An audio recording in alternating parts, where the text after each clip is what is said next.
YouTube ప్రేక్షకులకి నమస్కారము. ఇక్కడ పవర్‌ఫుల్ మరుగుమందు ఏ విధంగా తయారు చేయాలి? ఈ పవర్‌ఫుల్ మరుగుమందు ఎవరికి పెట్టాలి? అనే దాని గురించి ఈ వీడియోలో తెలుసుకుందాము. ఈ మరుగుమందుని స్వయంగా మా తండ ప్రాంతంలోనే అన్ని రకాల మూలికలన్నీ సేకరించి పవర్‌ఫుల్‌గా అలాగే ఒరిజినల్‌గా తయారు చేస్తాము. ఈ మరుగుమందు ఎవరికి పెట్టాలంటే భర్త గాని, భార్య గాని మన మాట వినకుండా మనకు ఎదురు చెప్పడము, అలాగే వేరే వాళ్ళతో మాట్లాడడము, వేరే వాళ్ళతో తిరగడము ఇలాంటి పని చేస్తుంటే ఈ మరుగుమందుని పెట్టి వాళ్ళను పూర్తిగా మార్చుకోవచ్చండి. అలాగే మనం ఇష్టపడ్డ స్త్రీ కావచ్చు, పురుషుడు కావచ్చు, వాళ్ళను మనం వశపరుచుకోవచ్చు. దీన్ని దయచేసి మంచి కోసం మాత్రమే వాడగలరు.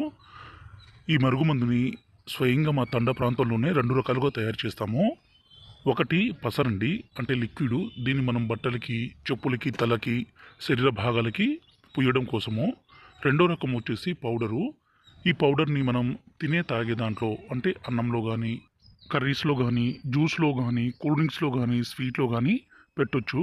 లిక్విడ్ని మనం బట్టలకి, చెప్పులకి, తలకి, శరీర భాగాలకి పుయ్యొచ్చండి. ఈ మరుగుమందుల వల్ల ఎంతటి కొమ్ములు తిరిగిన స్త్రీ కావచ్చు, కొమ్ములు తిరిగిన పురుషుడు కావచ్చు, మన మాట వినాల్సిందే.